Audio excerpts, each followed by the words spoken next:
আসসালামু আলাইকুম হুজুর। ওয়ালাইকুমুসসালাম ওয়া রাহমাতুল্লাহ। কেমন আছো বাছা? আলহামদুলিল্লাহ হুজুর।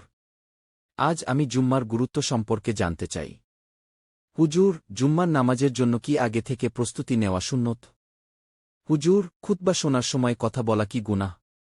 ধন্যবাদ হুজুর। এখন থেকে আমি ইনশাআল্লাহ আরও মাশাআল্লাহ, খুব ভালো প্রশ্ন।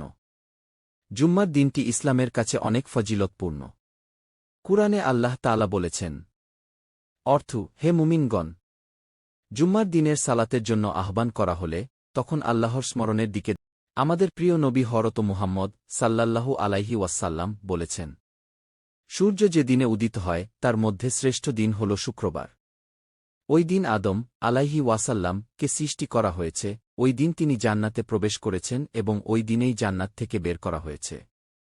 সহিহ মুসলিম।